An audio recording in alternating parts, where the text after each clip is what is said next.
Salut les webous. Alors aujourd'hui, j'ai donné une petite astuce. Quand on commence à travailler à CSS et que c'est le début, je vous conseille de mettre des bordures sur chaque élément. Parce qu'en fait, quand on va utiliser des displays Flexbox, on va devoir savoir qui est le parent, qui est l'enfant. Alors au début, ça peut être un peu compliqué à comprendre. En ajoutant des bordures, on va quand même avancer un peu plus vite. Je m'explique.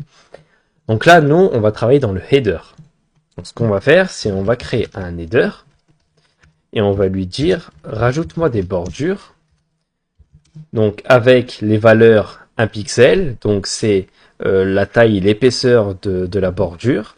Solide, c'est le type de bordure, donc là on aura simplement des lignes continues. Et ensuite on va lui dire par exemple en rouge. Donc là on a bien le header qui est encadré en rouge. Mais on va creuser l'élément encore plus loin. Donc ici, on va faire la même chose et on va lui dire nav.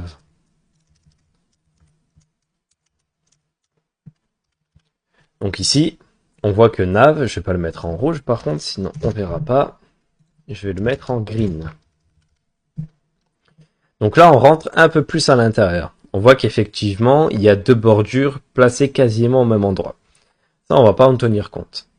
Ça veut simplement dire que là, on n'est pas encore atteint l'élément duquel on veut modifier. Là, ce qu'on veut faire, en fait, c'est mettre homme à gauche, à propos de moi au milieu et contact à droite.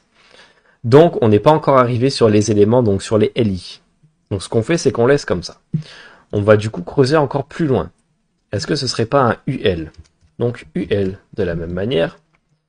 Je vais faire un copier-coller, ce sera plus rapide. Ici, un UL qu'on va mettre en bleu. Donc, blue. Donc là, on se rapproche bien de notre élément. Là, on voit qu'on est vraiment encadré sur seulement notre liste, sauf qu'on n'est pas encore vraiment à l'intérieur de ce qu'on veut. Nous, ce qu'on veut maintenant, c'est toucher les LI. Donc pareil, copier-coller. Et ici, on a les LI qu'on va mettre, admettons, en 3 pixels. Et on peut mettre en pink. Et là, on voit que effectivement, les éléments qu'on veut modifier, c'est bien le pink.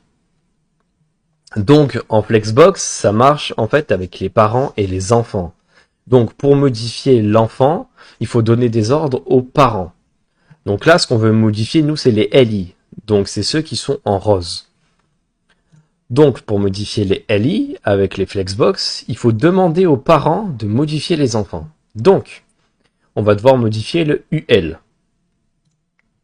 Donc, maintenant qu'on est dedans, ce qu'on peut faire, c'est supprimer le header, supprimer la nav. On sait que nous, on va travailler avec le UL, c'est ce qui nous importe, et c'est le LI qui va être modifié. Donc là, par exemple, ce qu'on peut faire, c'est un display flex, simplement pour voir que, effectivement, quand on modifie le parent, c'est bien l'enfant, du coup, qui est impacté. Donc voilà, quand vous commencez à coder en HTML, CSS, moi personnellement ça m'a énormément aidé.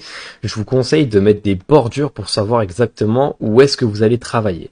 Une fois que ça sera rentré, vous en aurez plus besoin, mais au début ça peut être très utile.